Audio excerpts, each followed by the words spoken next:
Bueno, pues muy buenas tardes, muchísimas gracias por la espera. Gracias al maestro Edgar Chías por acompañarnos el día de hoy. Vamos a tener una moderación del maestro Rafa Pérez de la Cruz también, que nos acompañará un poco a saber un poco sobre el proceso creativo. Lo que queríamos y que estamos empezando a trabajar en TETIEM es un poco también laboratorio actoral. Entonces queríamos invitar a personas que de pronto nos llaman la atención, su proceso creativo, pueden aportar desde su punto de vista un proceso también para la comunidad teatral de Puebla. En este caso invitamos al maestro Edgar Chías, aprovechando que tenemos una obra de montaje. Entonces pues vamos a intentar comenzar el diálogo, ¿no? El maestro Rafa nos ayudará un poco con esta moderación, pero lo que queremos es que haya un diálogo. Entonces si hay alguna pregunta, algunas cosas, pues yo les decía, a lo mejor una hora y media que durará la charla, a lo mejor no se quedan puntos muy claros, pero finalmente siempre creemos que lo mejor es una provocación, ¿no? La provocación para que uno pueda detonar otras cosas a partir de estas charlas. Entonces, bienvenidos todos, muchísimas gracias por acompañarnos. Pues vamos a comenzar. Gracias. Bueno, muchas gracias por estar acá. Como bien dice José Carlos, la dinámica es de hablar, ¿no? Que nos comparta el maestro Chías sobre sus experiencias, sobre sus procesos. Entonces siéntanse libres de interrumpir esto, de hacer lo suyo, de que esto sea parte de ustedes, que siéntanse libres de preguntar, de cuestionar, de parar en cualquier momento, si es que si logramos interactuar pues la charla, ¿no? Si nos estamos a lo mejor apoderando de la palabra, siéntanse libres de hacerlo, ¿no? La intención es intercambiar, aprender, crecer, es por ahí. Y pues bueno, veo muchas gentes conocidas, veo muchas gentes con las cuales he coincidido, y a veces olvidamos, Edgar, un poquito como pues, de dónde venimos, ¿no? O sea, cómo surge esto, y pues me gustaría que nos platicaras un poco sobre cómo te metes a esto del teatro y cómo te enganchas con la dramaturgia. Bueno, primero muchas gracias José Carlos, Consuelo, al equipo de TETIEM por la invitación, por la generosa acogida, a Rafa por acompañarme, a ustedes por estar aquí. Y bueno,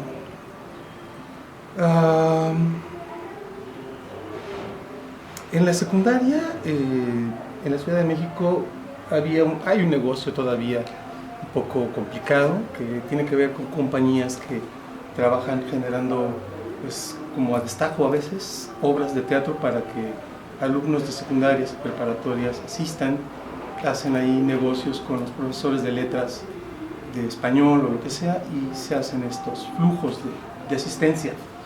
Y entonces pues, nos enviaron a ver algunas espantosas obras, pero tuve suerte porque en algún momento me mandaron a ver una que se llamaba Ay Cuauhtémoc, no te rajes, con actores pues, muy importantes después. En ese momento no lo eran tanto, creo. Héctor Ortega, ya fallecido, pero me tocó ver a Víctor Trujillo antes de volverse payaso, haciendo una obra sensacional de crítica social.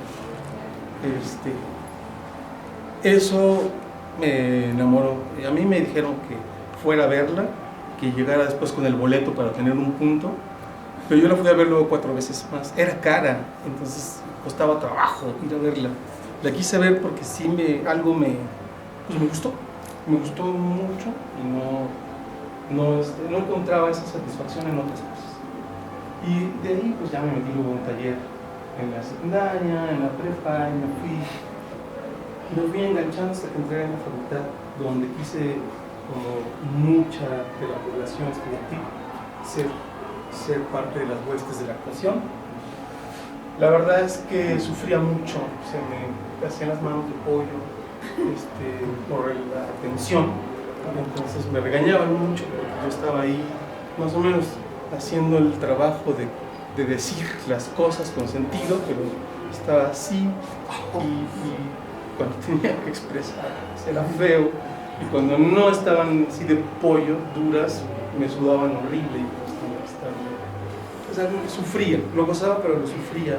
Me quedé a escribir, no estudié dramaturgia, yo estudié muchos años la actuación en la Facultad de Filosofía de UNAM, entonces tomé los cursos que pude ahí, tomé cursos por fuera y lo demás fue autodidacta.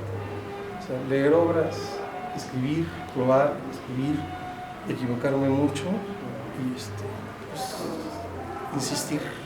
Así fue. Y a mí, no sé, bueno, es que hemos tenido varios encuentros en cuanto a lecturas, festivales, etcétera, y la primera vez me parece que te conocí fue en el Festival de la Joven Dramaturgia. Ya había leído yo los textos y lo primero que me sorprendió era que Edgar pues, era actor, ¿no? Y, o sea, que él mencionaba sobre esta relación de la actuación y la dramaturgia. Y a mí nunca me había pasado como por la cabeza que, pues que justo, ¿no? Que el dramaturgo y el actor pues podrían tener como esta relación, este entendimiento que nos podría ayudar en algo. Incluso hasta lo pensaba como diferente, ¿no? Como que, bueno, no soy dramaturgo porque pues qué oso ser actor, ¿no? No sé, algo así. Entonces, cuéntanos un poquito como de eso, ¿no? De, justo de ti he escuchado como que la actuación te ayudó a entender el procedimiento dramático. Un poquito si nos puedes como compartir esto, ¿no? Desde dónde, como por qué, en qué herramientas te va brindando, cómo es ese proceso, cómo es que la actuación nos puede ayudar a entender esto, el texto. Mira, pues la verdad es que a mí me ayudó por digamos que la actuación, haber insistido en pararme ahí y hacer el esfuerzo por conseguir cierta expresividad coherente, me ayudó a pensar de una forma que yo creo que es útil, que es tridimensionalmente.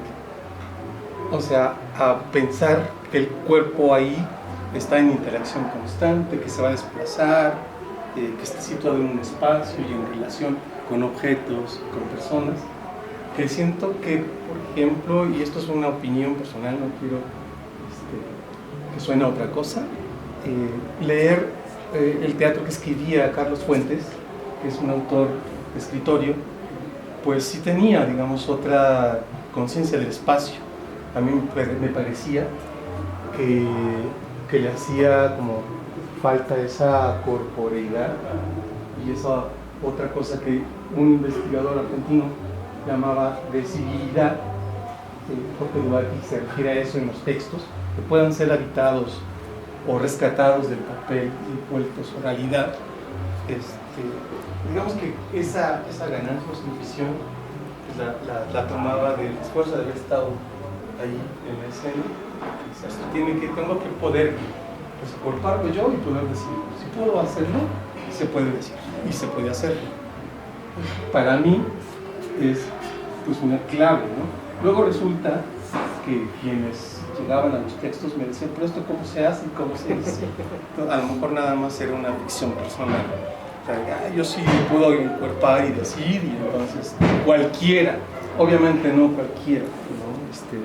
Porque yo tengo mi devenir y mis circunstancias específicas, y las otras personas tienen las propias, y pues yo estaba equivocado pensando que si yo podía, cualquiera podía. Más bien, pues era una pauta ahí, la que fui tratando de encontrar, sí con una maña. O sea, siempre he ambicionado, y no sé si lo voy a lograr, que los textos tengan, y no sé qué quiera decir, pero lo voy a decir, condición literaria, por un lado, y que se puedan decir por otro, ¿no? Hay autorías que yo aprecio mucho por lo que dicen, por cómo lo dicen, y a veces estoy consciente de que no se pueden decir. Pienso, para poner dos ejemplos, si los pueden conocer o desconocen, hay un autor cubano que me parece sensacional, un novelista que se conoce como precursor del boom, que es Alejo Carpentier, que tiene un novelón fantástico que se llama Los Pasos Perdidos. A mí esa novela me hizo explotar la cabeza. Es extraordinaria, pero es una prosa que no se puede decir. Es difícil, es culterana. Pero está la de Reinaldo Arenas, otro narrador cubano, que es muy oral. Pienso en Celestino antes del alba, de que la dramaturgia para mí era el mapa de un acontecimiento escénico. Y como mapa es pues una hipótesis, una serie de presupuestos que se pueden explorar y que se van a confirmar con el territorio que implica la corporalidad y la relacionalidad de las personas, los objetos en un espacio y en un tiempo. El territorio es para mí la puesta en escena, ¿no? Con todo su espesor de significaciones, y la dramaturgia es un mapa. Eso es una serie de indicaciones que pueden tener razón respecto a qué hay en el camino. Y yo pienso que para mí la actuación es y por eso la respeto y me retiré, un trabajo de grandes lectores, lo que actrices y actores son grandes lectores, de una comprensión muy compleja, por un lado, y luego son personas de acción, o sea, no se refiere a otra cosa, o sea, actualizan, ¿no? Llevan al presente una serie de hipótesis, pero además son pues co-creadores, y si no, quizá bastante más creadores que quien hace una propuesta textual, porque tienen la capacidad de decodificar, de develar lo que está implícito en una serie de palabras. Hay una frase o dos o tres en un texto, pero ahí hay, digamos, implícito la presencia y la corporalidad de alguien. Y ese es todo el tejido de dramaturgia corporal que agrega. No es poco, o sea, no se trata de que ya prestan el bulto y se ponen ahí y recitan. Pues, la creación es enorme de parte de los actores. Llegan, ponen el cuerpo, indagan, plantean las hipótesis, desarrollan el ensayo. Para mí no tiene otro sentido que es, o sea, visionan una hipótesis, aprueban, y ya en diálogo con los actores, con el director, bueno, discursivamente sí, no, probemos otra hipótesis, pero yo creo que sí, o sea, que una dramaturgia es un pretexto que ofrece una serie de elementos que se pueden usar, y no necesariamente todos, y que la dramaturgia, digamos, en su sentido más profundo, requiere de la coescritura de los actores y de las otras personas que intervienen. Yo veo un texto, una obra dramática, dice el teórico José Luis García Barrientos, es las puras letras en el papel.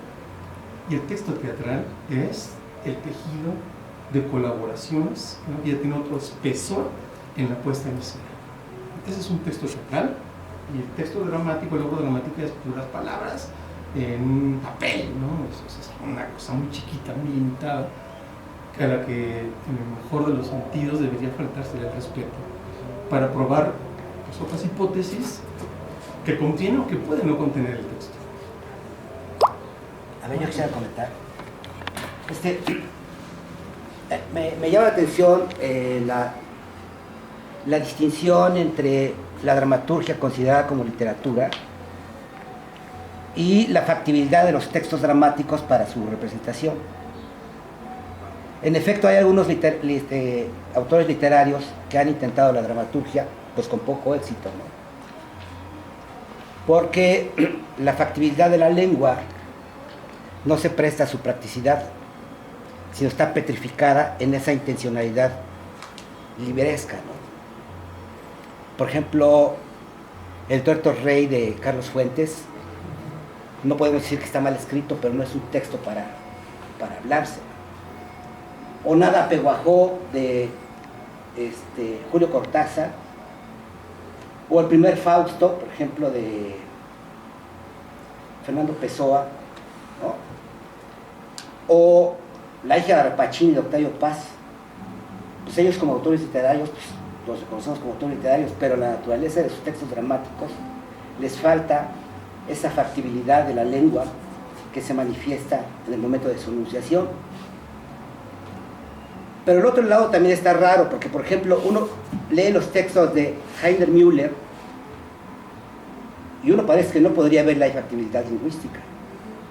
O uno ve a Shakespeare y parece más verborreico que nada. Entonces, entre esos dos espacios, ¿no? También está medio raro el asunto. Luego uno ve, por ejemplo, el monólogo de Segismundo, y uno ve que hay una factibilidad de enunciarse dentro de los campos del habla,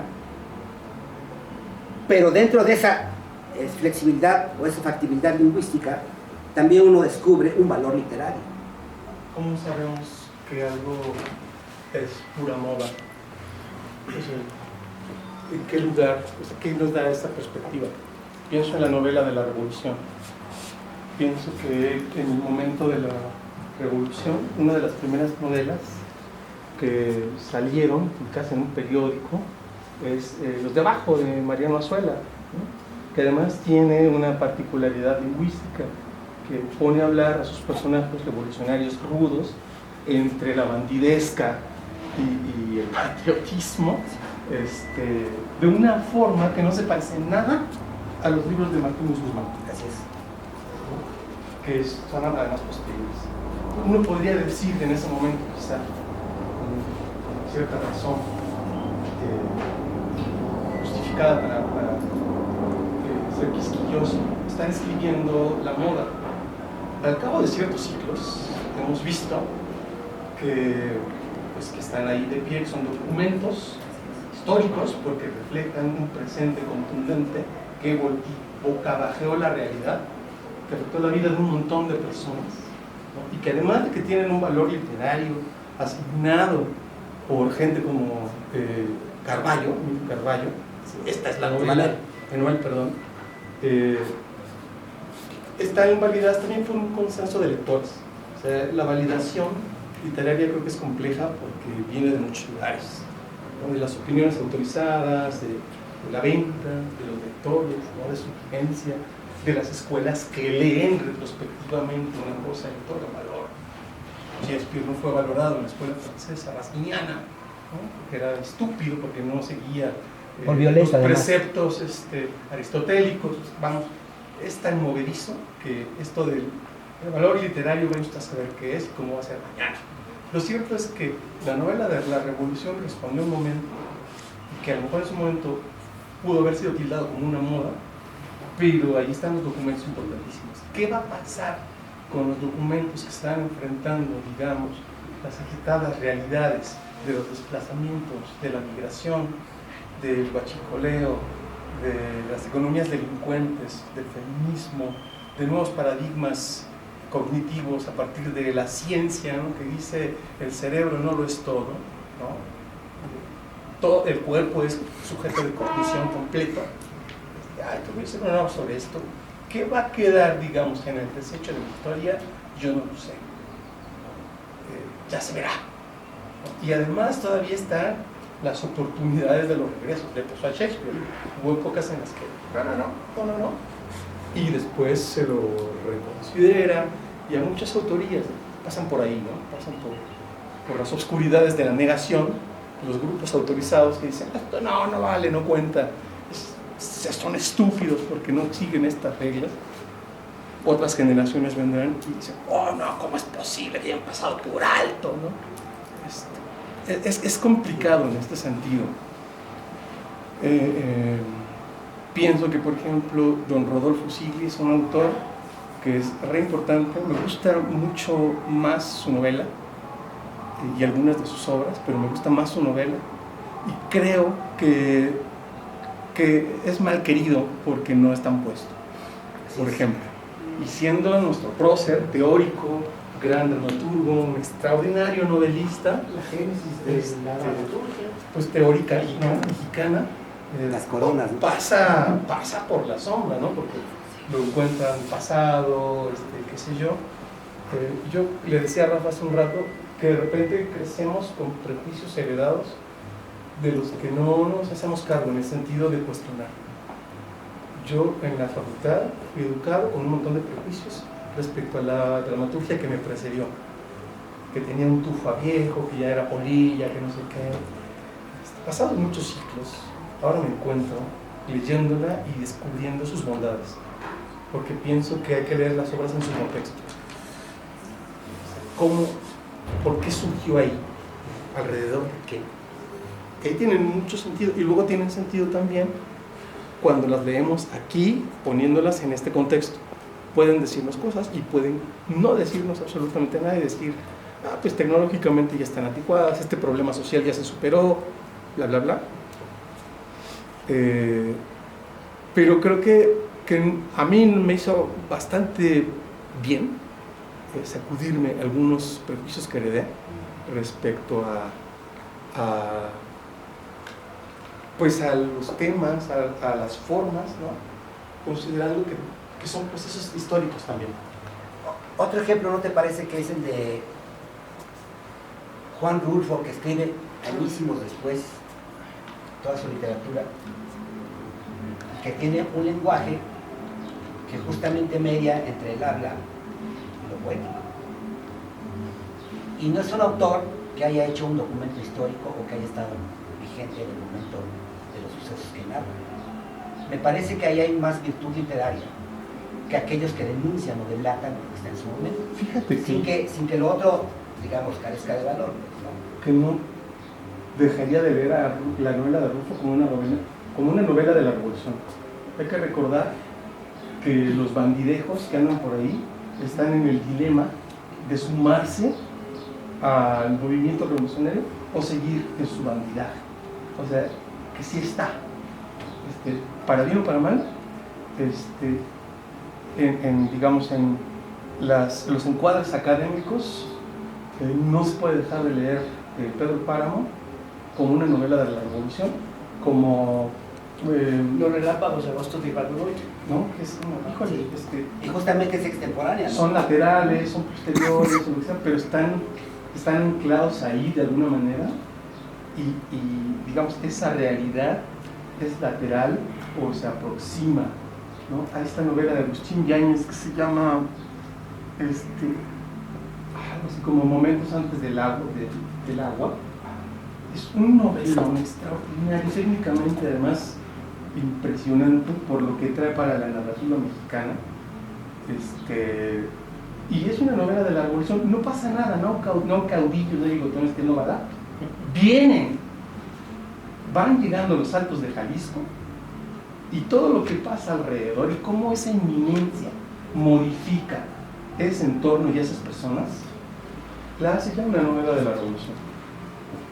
Entonces está complicado. Digamos que la perspectiva, ¿no? Y los temas y un montón de cosas insospechadas que los autores no siempre tienen presente a la hora de verter, aparecen en las lecturas. Creo que otra forma de la coescritura es justo la lectura, que el lector y su contexto le otorgan a la obra. El conocimiento va uno escribiendo y a veces lo hace uno como de manera automática, ¿no? Uno tiene que sacar, uno va sacando. ¿En qué momento como que te haces consciente de que quieres que justo trazar mapas, ¿no? Quieres justo como jugar o coquetear con la escena más con la palabra, plantear retos? ¿De qué forma es que llegas como a decir, ya no me basta solamente, a lo mejor como contar la historia, ya no me basta solamente una cosa, sino quiero complejizar o hacerle preguntas a través de mi dramaturgia de escena? Pues, ¿cómo llegas? Envejeciendo, ¿Sí? porque sí, digamos que al principio, como dices, hay una necesidad expresiva que es, creo que importante, y hay que hacerle oreja, ¿no? Yo tuve mi tiempo de vomitar, esto me está molestando, yo quiero decir esto, o se me ocurrió y venga, hay que hacerlo. Lo que pasa es que después ya te vas haciendo viejo y vas regresando a eso y te vas haciendo preguntas y vas viendo, híjole, esto a lo mejor lo pude haber hecho mejor, en este momento no veía esto, ahora veo esto, y en la medida en que ya me hacía más viejo, después me daba cuenta de que ya había cosas que respondían casi automáticamente en mi práctica. Decía, ¿qué pasa si ahora me esfuerzo no a hacer lo que recurro? O sea, si me pongo libremente a hacerlo, siempre lo hago de este modo. Y si no, o sea, si me doy cuenta, entonces le pongo atajos para irme por otro camino, o si decido una determinante para una obra que fue muy importante para mí, que se llama El cielo en la piel. Decidí dos determinantes formales. O sea, tiene un tema. Ya sabía más o menos de qué iba a hablar, pero dije, quiero contar una obra en una segunda persona reflexiva. O sea, el personaje va a hablar consigo mismo como si le hablara a un tú. Voy a hacer esto, porque lo leí en la novela de un narrador cubano que se llama Julio Travieso. Él hizo eso, y yo quiero hacer ese recurso en una obra. La verdad es que no pude con toda la obra, y entonces la mitad sí está puesta en ese sujeto, en esa segunda persona reflexiva, y la otra mitad de la obra está en una tercera persona, que va describiendo lo que está haciendo otra persona. Entonces, digamos que ya que estaba viejo y más o menos tenía una maña para escribir, me iba poniendo los requerimientos. Pero digamos que yo lo vi como, bueno, primero tenía que hacer cierto músculo o flexibilidad para luego irme siendo consciente de mis tendencias naturales y luego hacerles la mala obra de, pues justo eso que sé hacer, no lo voy a hacer esta vez. Voy a tratar de hacer otra cosa, tratar de hacer, porque quién sabe si se logra. ¿Y eliges las batallas ociosamente o es justo como dices, vienen a partir de esta preparación, de esta lectura, es al azar? ¿Cómo eliges tu batalla? Sí, mira, cuando podía escribir lo que yo quería, escribía dependiendo de lo que me estaba afectando ahí, ¿no? Escribía El cielo en la piel cuando vi 2 o 3 acontecimientos que estaban ahí en la realidad: ventas de islas, feminicidios en aumento en el Estado de México, más grandes cifras que en Ciudad Juárez, por ejemplo. Pues quiero, esto es algo que me interpela. Y luego vienen los pedidos, que es una parte muy importante. De repente llega gente y te dice, necesito que me escribas una obra que tenga estas características, que dure tanto y que sea chistosa, y ahí van 5,000 pesos. Bueno, tengo hambre, lo voy a hacer. Y hacerlo, pues es otra forma de ir educando, digamos, también la práctica. ¿Cómo me apropio de algo que no es en principio mi inquietud? ¿Cómo puedo bailar con eso? ¿Cómo lo respondo? ¿No? ¿Y cómo hago para que no sea nada más un pedido? Pues así, hago lo que me pides, sino poder decirme en eso que me solicitas. Eso también fue un entrenamiento muy perrón para mí. Que me pidieran cosas que yo no sabía hacer y tratar de hacerme capaz de hacerlas. La primera vez fue con una obra que se llamaba Circo para Bobos.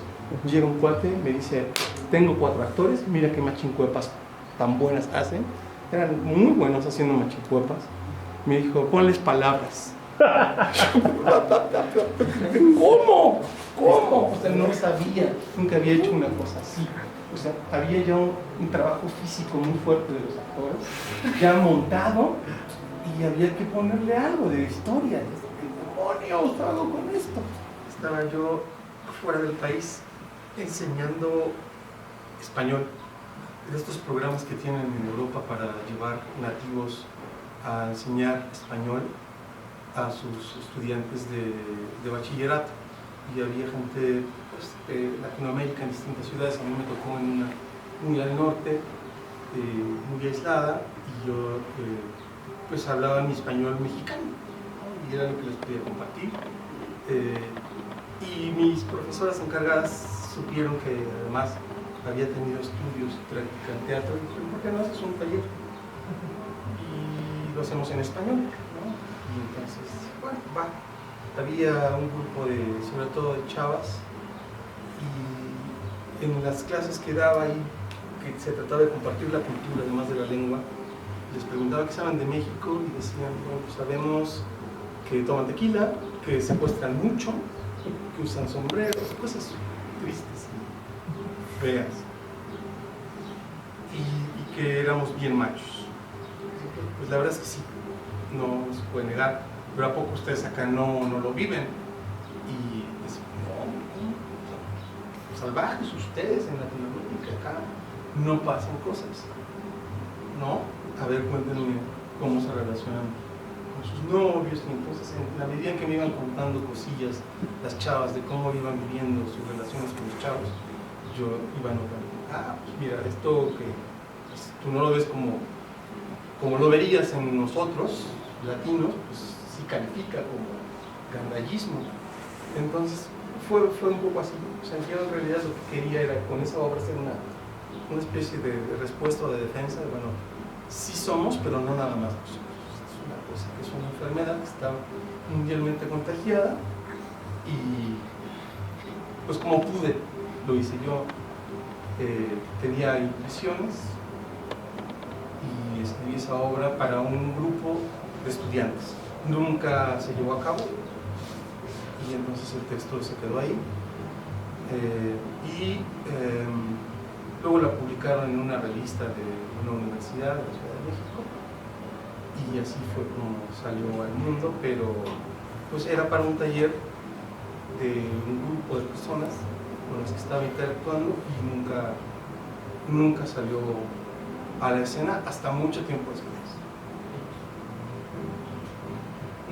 Sí, como hace 13 años, no sé si... ¿no? 20, este es 2003, 2004 la obra. Y pues es muy gratificante y raro que al cabo de 20 años se haya puesto. Dices, mira, yo pues realmente fui notificado después. Me da la impresión de que resistió el paso de los 20 años todavía. No lo planeé. O sea, es algo que yo respondía a una necesidad particular en ese momento y sobrevivió por alguna razón y a lo mejor va a sobrevivir un poco más, que bueno, pero no lo sé. Eso ya lo irá descifrando la gente que se interesa o el contexto en el que nos vayamos insertando pues, como país. No sé, muy difícil de hacer. No sé, alguna pregunta justo aprovechando que vimos ayer la obra, justo que también va a estar en temporada, ya se ha presentado, no sé, alguna otra cosa sobre lo que se está, alguna pregunta sobre lo que se está planteando, algo, ¿no? Sí. Quizás yo quisiera preguntar con respecto un poco tanto a esto que decías que no tenías planeado y juntarlo con estos textos de Shakespeare y poesía y lírica. ¿Por qué crees, y las modas también, por qué crees que permanece? ¿Por qué crees que un texto logra conmover realmente no solo a una sociedad, sino a la humanidad como tal, en ese sentido universal, podría decirse? ¿Por qué crees que una obra, o por qué podría una obra permanecer?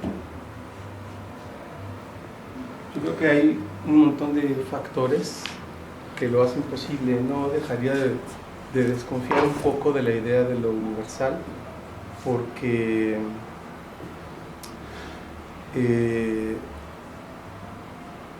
eso es algo que pienso ahora. Lo universal, tal como lo percibo, es pues la historia de Centro Europa, ¿no? Y somos periferia, un montón de mundo. Entonces, creo que en el caso específico de Shakespeare, tiene un gran aparato de propaganda colonial, por un lado, pero no desde luego que no pondría en duda su valor literario, ¿no? Y que es un documento que consigna la experiencia humana de una porción de la especie, pues está fantástico. Pienso en una obra que a mí me gusta mucho, que es La Tempestad, que de refilón, o sea, no es su asunto, pero de refilón, habla del encuentro brutal de Europa con América. Calibán y su mamá bruja no son otra cosa que nativos americanos, ¿no? Vistos como salvajes, como brujas. Creo que es una obra muy linda, que tiene muchas bondades, que tiene también muchos problemas, vista desde una posición un pelín crítica, no dejas de ver que es además una obra que hace propaganda positiva del colonialismo. ¿A quién le conviene que se cuente así? Por eso pienso que lo universal es problemático.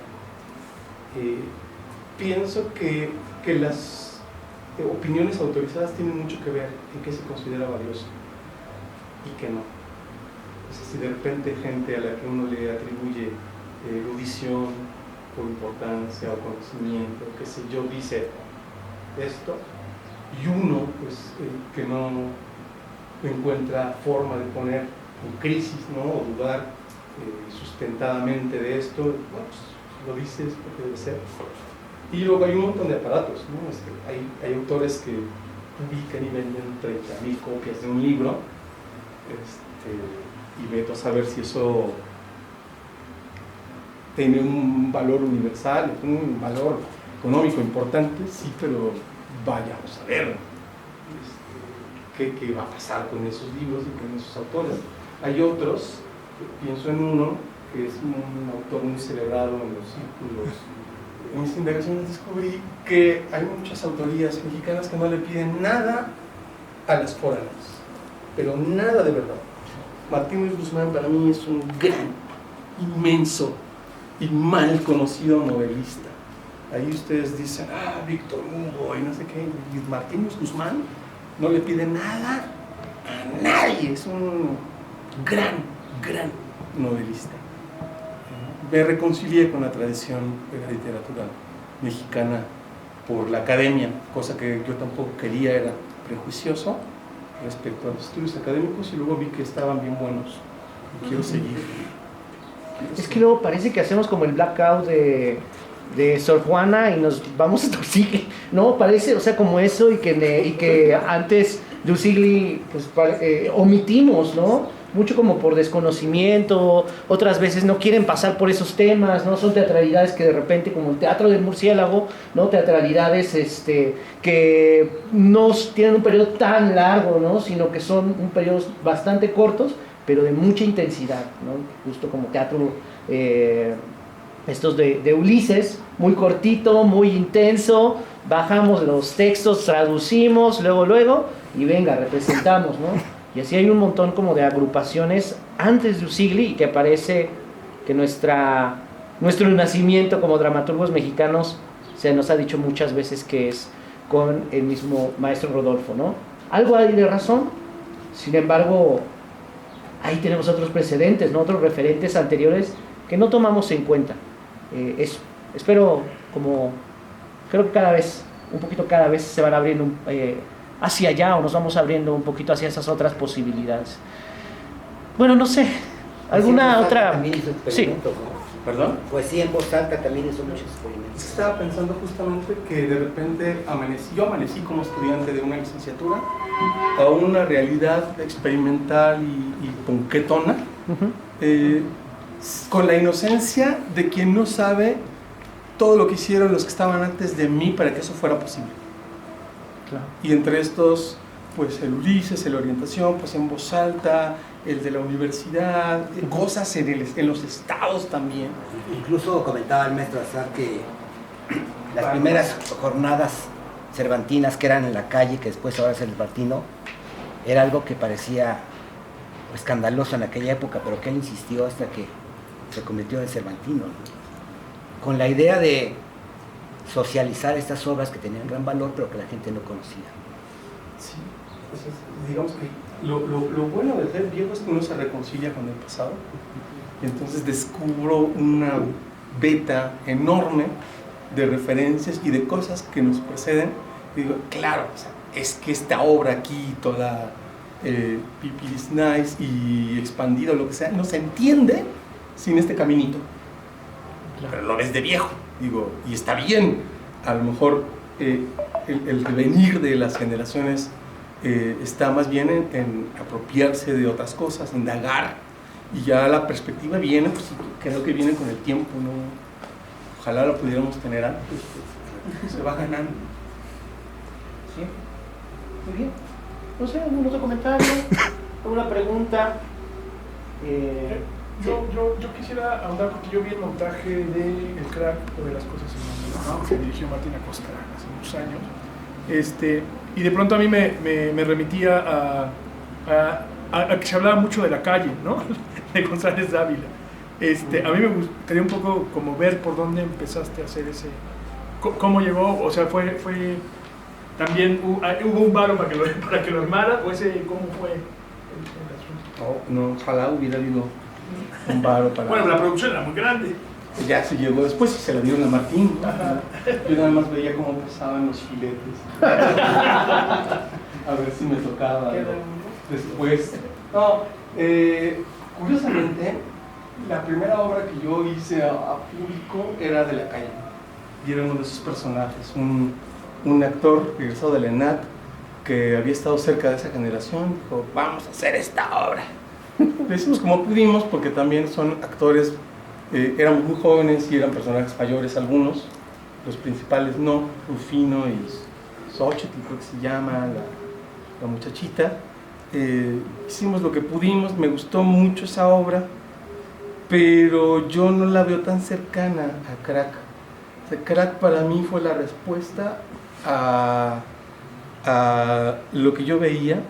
Hubo una noticia que me espeluznó en esos tiempos, 2000, 2002, que pues las infancias de las primarias ya estaban consumiendo y ya tenían problemas de distribución. O sea, ya había Admiral dealers ahí que estaban siendo acusados por los que les habían facilitado la sustancia y los correteaban para ¡párame, cabrón! Y un chavillo se había suicidado y o sea, ya está así como, ¿cómo es posible que este problema de salud pública no esté discutiéndose allí en el teatro? Entonces, y ya la cosa ahí personal es que yo mismo en algún tiempo pues entré al consumo de crack, malamente ahí porque tenía dinero al principio, esnifaba cocaína. Cuando se me acabó el dinero empecé a fumar la piedra y me enfermé antes de que mi vida se fuera el caño. Yo creí que me iba a dar un infarto y realmente nada más tenía una hernia hiatal porque no comía, estaba nada más ahí sorbiendo esa porquería y en el proceso en el que la dejé, pues la quise escribir, o sea, de cómo había visto yo la relación con los dealers en la noche. Salía varias veces a comprar ahí mi piedrita y cómo me contaban que era la rutina, la maquinaria, antes de que hubiera motos y lo hicieran de otra manera, era más caminado y más, era de otra manera, pues hace 20 y algo de años. Y entonces por eso, o sea, la escribí un poco para expiar la experiencia personal y el horror de primero decir, está cabrón que los chavillos estén en eso, pero está cabrón meterse en eso, porque sí te puedes joder el cuerpo en un tris. Y pues la escribí en el 2002 y se tardó 4 años en llegar a la escena. La mandé a un concurso, luego supe que la habían censurado porque era muy grosera y muy terrible, que no le iban a dar el premio, o sea, que se lo merecía pero que no se lo iban a dar. Lo dijo un jurado y muy chismosamente que lo hubiera dicho, mejor no me hubieras dicho, ¿verdad? Me quedo roñado de que no tengo esa feria. Y ya después la vio Martín y dijo, pues la voy a hacer, pero más bien iba a hacer otra obra. Y yo, ya está, Martín, siempre ya me la pidieron, pues dame esta. Y ya la hizo, y a Martín le dieron pues, el dinero y el teatro. Y ya, pues estuvo bueno para mí. En efecto, sí se cayó algún filetillo. Pero pues fue una suerte porque no, como pues, autor emergente, las opciones que tienes es ir a acosar a las personas para que lean tu obra y a ver si les interesa. Y a veces no, y pasan años. O sea, Crack tardó 4 años en llegar para la escena, y hay obras que no han llegado nunca, y no, pienso que no van a llegar. Están ahí, que se leen, y vete a saber si... Pues fue obra de la casualidad. Y en ese momento, ¿sobre qué estás? ¿Cómo estás viviendo tu proceso creativo? ¿Estás escribiendo más bien? Menos. ¿Qué estás experimentando? Pues más bien estoy tratando de hacer como el buen Jorge Ibargüengoitia la migración A la novela. a la narrativa. Finalmente, haber escrito narraturgia y todos los regaños que recibí al respecto de ¿por qué no mejor escribí un cuento? Ahora pues, digo, pues a ver, o sea, no sé si va a salir, finalmente sí es otra cosa. Y estoy tratando de virar hacia allá. Estoy pensando, tengo algunas ideas, lo que no he tenido es digamos el tiempo. Está ahí tratando de sacar un par de tesis pendientes para graduarme de estudios de grado, pero pues eso, lo último que hice fue una obra en la que discuto algo que una investigadora mexicana, que se llama Hortensia Moreno, pone en juego en una revista científica. Ella dice que, contrario a lo que la biología ha creído hasta hace muy poco tiempo, la testosterona o la progesterona no son, digamos, definitorias del sexo biológico. Y entonces pone en perspectiva el caso de mujeres que han sido deportistas de alto rendimiento y que han sido problemáticas su identidad porque dicen, no, pues tú estás más hombruna que nada, y que les hacían exámenes, es que tienes mucha testosterona. Y lo que Hortensia Moreno termina por decir es la testosterona y la progesterona no tienen nada que ver en la definición ni de la personalidad, ni de las preferencias, ni de esto. Hay un montón de factores, además de las hormonas, procesos gonadales, alimentación, bla, bla, bla. Entonces ella sitúa, digamos, una discusión que es la indeterminación biológica del género. No se puede saber muchas cosas de la definición médica que se daba respecto a quién es hombre y quién no. Lo explica sensacionalmente en su artículo, y yo decía, ¿cómo hago esto? Lo intenté y no sé cómo va a estar. Y ahora se publicó en un libro en otro país y no sé si va a llegar a la escena un día, pero pues sí, digamos que ando y negociando con los temas que me brotan y que me interesan, tratando de hacer su traslación a la escena. Ese fue el libro. Excelente. Muy bien, pues muchas gracias, Edgar, por compartirnos. No sé si hay alguna pregunta. Llevamos aquí más de una horita. Si no, damos por cerrada esta conversación. Si no hay algún otro comentario o algo que mencionar al respecto. Dani. ¿Yo qué? Sí, te veo, estás hacia el frente. No, ¿y qué? No, todo bien, todo bien. Muchas gracias por el conversatorio.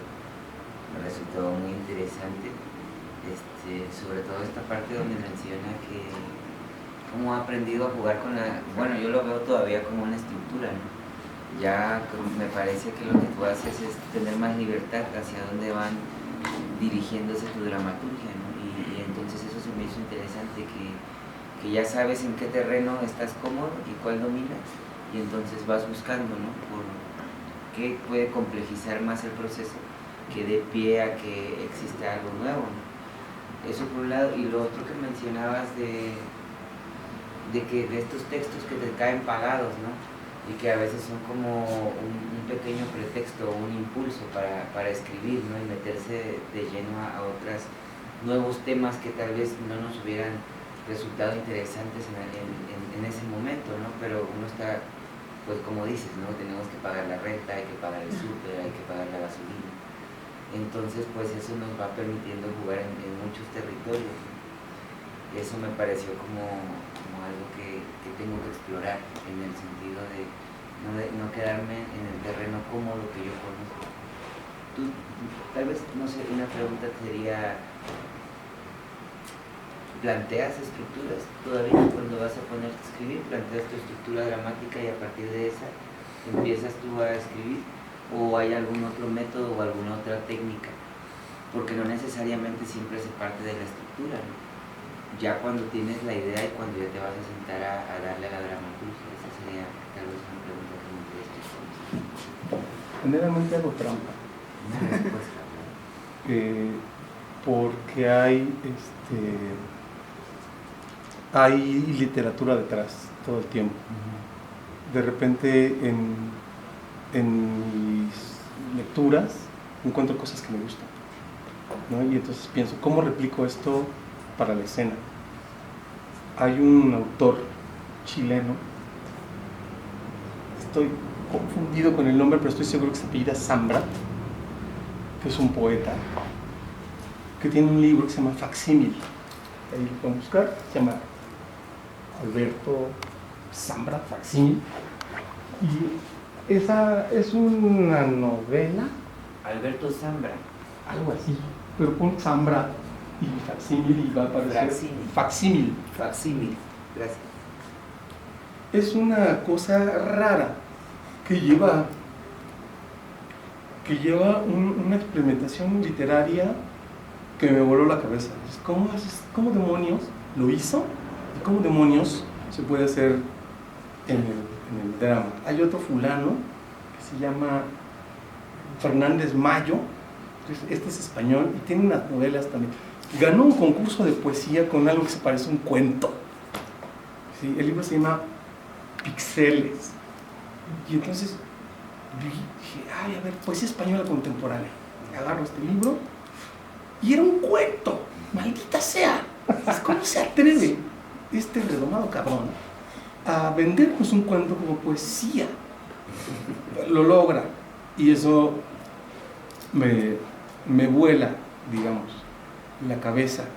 Hay una ensayista mexicana que se llama Viviana Vinchucha, que tiene su libro que se llama Obra Negra, que son unos ensayos locochones y que tienen una tipografía, además, o sea, la puesta en página también está bien buena. Y dices, ¡wow! O sea, vamos, lo que me anima mucho a ratos es el diálogo con la literatura.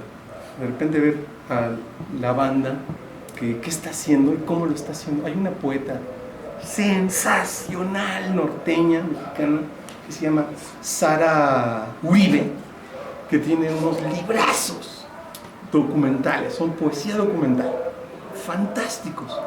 ¡Demonios! Hizo una versión teatral, es una Antígona González, bella, o sea, bella la maldita obra, y está hecha de retomar un poco el mito y las versiones griegas, pero la pone acá y es medio un documental, es una cosa fantástica. Entonces ya no me hago, digamos, bolas en eso, sino que trato de dialogar, digamos, con eso que yo me voy encontrando. Y hay un fulano que es Gerard Genet, que en un texto habla de los hipertextos y dice que los hipertextos pues son no otra cosa que el desdoblamiento de un texto A en un texto B, y que él ve dos formas.